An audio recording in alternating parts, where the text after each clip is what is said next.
नमस्कार, दिव्य हिमाचल टीवी में आपका स्वागत है। मैं अनुज कुमार। आइए शुरू करते हैं आज का न्यूज बुलेटिन मेन हेडलाइंस के साथ। नेरवा में दर्दनाक कार हादसा, 4 घरों के बुझे चिराग। बस ऑपरेटरों की चेतावनी, टैक्स माफ हो वरना आत्मदाह करेंगे। टैक्स को लेकर प्रदेश भर के टैक्सी चालक हड़ताल पर, गंभीर परिणाम की चेतावनी। भाजपा ने भी उतारे नगर निगम चुनाव के चेहरे, 38 वार्डों पर महिलाएं आजमाएंगी किस्मत।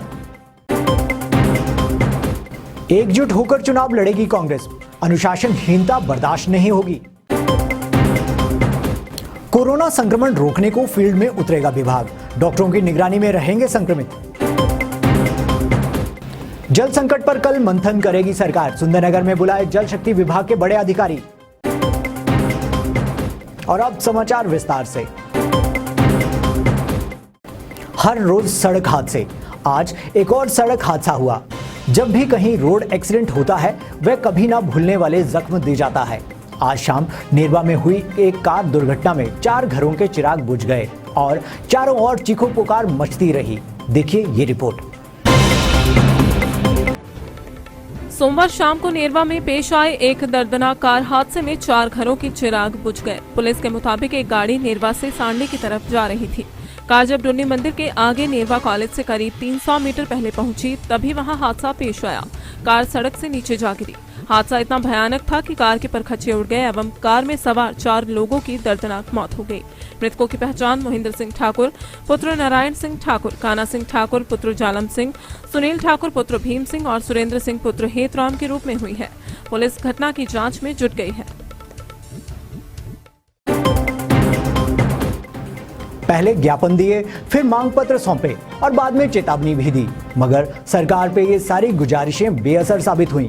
आखिर बस ऑपरेटरों को आज अपने रंग में आना पड़ा। ऐलान के अनुसार बस ऑपरेटरों ने अपनी बसों में काले झंडे लगाकर सेवाएं दी। हालांकि यह सारा विरोध शांतिपूर्ण तरीके से हुआ, मगर उनके अगले कदम को शायद सरकार नजरअंदाज नहीं करेगी, क्योंकि ऑपरेटरों ने अब आत्मदाह करने की गंभीर चेतावनी दे डाली है। हिमाचल निजी बस ऑपरेटरों ने मांगों को लेकर सोमवार से आंदोलन शुरू कर दिया था।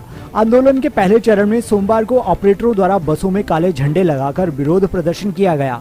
ऑपरेटरों द्वारा शांतिपूर्वक विरोध करने के बाद 29 मार्च से उग्र आंदोलन की चेतावनी दी है, जिसमें ऑपरेटरों द्वारा अनिश्चितकालीन आंदोलन, आत्मदाह व भूख हड़ताल की चेतावनी दी गई थी।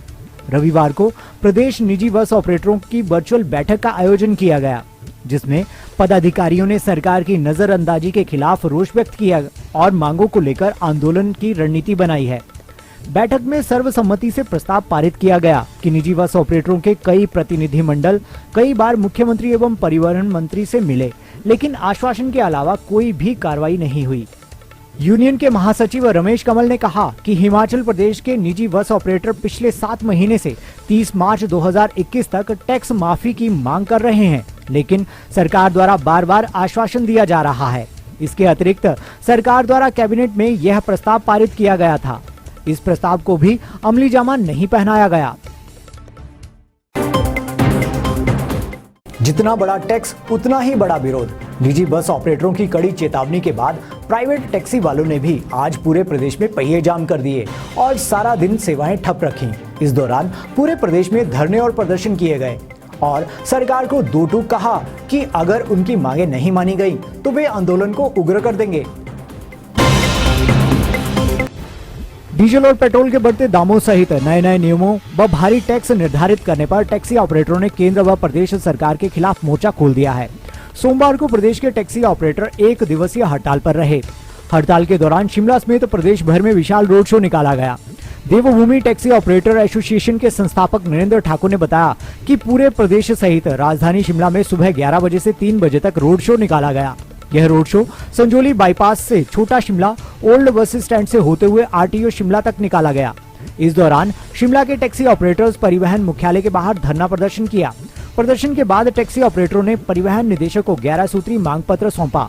टैक्सी ऑपरेटर यूनियन ने साफ कर दिया है कि अगर राज्य सरकार द्वारा समय रहते उनकी मांगों को पूरा नहीं किया तो आगामी दिनों के दौरान प्रदेश के टैक्सी ऑपरेटर मांगों को लेकर फिर से संघर्ष का बिगुल फूंक देंगे।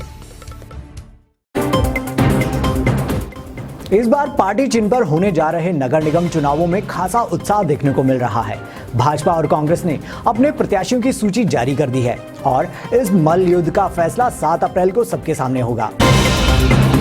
नगर निगम चुनावों में कांग्रेस प्रत्याशियों की सूची जारी होने के एक दिन बाद भाजपा ने भी अपने प्रत्याशियों की सूची जारी कर दी है। भाजपा ने नगर निगम धर्मशाला के 17 वार्ड, नगर निगम मंडी के 15 वार्ड, नगर निगम पालमपुर के 15 वार्ड और नगर निगम सोलन के 17 वार्डों के प्रत्याशियों के नाम तय कर दिए हैं।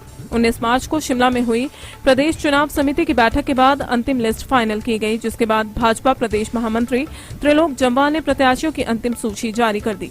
हिमाचल में पहली बार नगर निगमों के चुनाव पार्टी चिन्ह पर होंगे। मतदान 7 अप्रैल को सुबह 8 बजे शुरू होगा, जो शाम 4 बजे तक चलेगा। मतदान संपन्न होने के बाद मतगणना भी शुरू हो जाएगी, जिसके बाद देर रात तक नतीजे भी घोषित कर दिए जाएंगे। आम कहावत है कि नियम तोड़ने के लिए होते हैं, फिर भी सभी नियमों पर ही भाषण देते हैं और चले जाते हैं। तो यहाँ बात हो रही है कांग्रेस में अनुशासन कायम करने को लेकर चल रही कसरत की। अनुशासन समिति के अध्यक्ष विप्लव ठाकुर ने कहा कि पार्टी में चाहे कोई बड़ा हो या छोटा, सभी को अनुशासन में रहना होगा। अब देखना है कि कितने कांग्रेसियों की समझ में ये बात आई होगी। जानते हैं विप्लव ठाकुर ने नगर निगम चुनाव के बारे में और क्या कहा।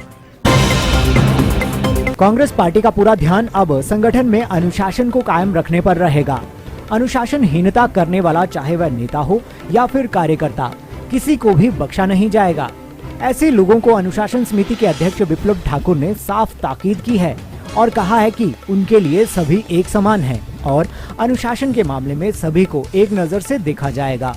शिमला में कांग्रेस अनुशासन समिति की बैठक के बाद पत्रकारों को संबोधित करते हुए विप्लव ठाकुर ने कहा कि नगर निगम चुनाव पार्टी चिन्ह पर हो रहे हैं, लिहाजा सभी को संगठन के लिए काम करना है।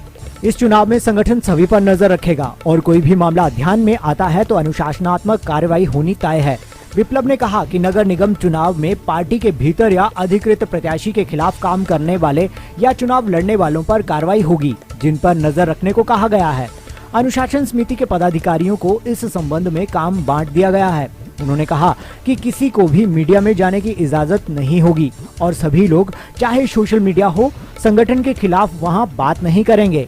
हमारा जो है, इसलिए मैं आप सबको है कि जो ये डिसिप्लिनरी कमेटी बनी है, इसको हम पूरी तरह से एक डिसिप्लिन के उसमें लाना चाहते हैं, जिससे कि प्रदेश में कांग्रेस पार्टी में, विशेष करके हमारी पार्टी में, ऐसा कोई नाराजगी होती है, एक दूसरे के मनमुटाव होते हैं, जो डिफरेंट ऑफ ओपिनियन हो सकती है, लेकिन वो आप जो है कांग्रेस के उसमें बात कीजिए। फोरम में अगर डिस्ट्रिक्ट में है तो डिस्ट्रिक्ट प्रेसिडेंट से कीजिए, अगर ब्लॉक में तो ब्लॉक के साथ कीजिए, नहीं तो बीसीसी है, जनरल सेक्रेटरीज बनाए हुए हैं, वाइस प्रेसिडेंट्स हैं, उनके ध्यान में लाइए।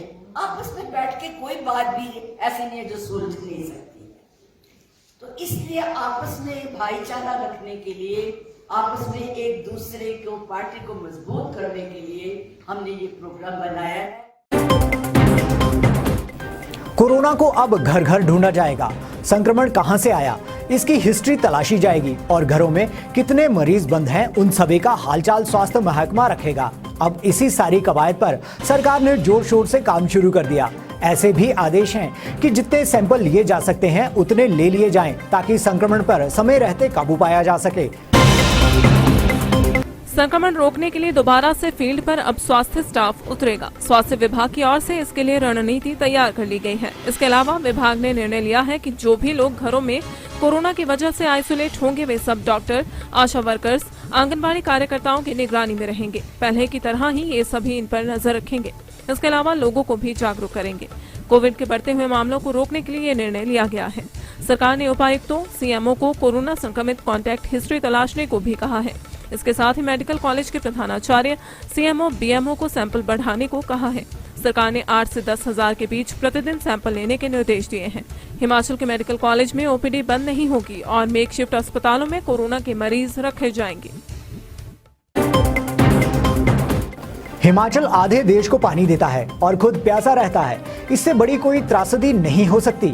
यहाँ बहती राष्ट्रीय नदियों समेत लाखों नदी नाले हैं, मगर सदियों से बनती आ रही पेयजल स्कीमें रद्दी की टोकरी की शान बनती रही हैं।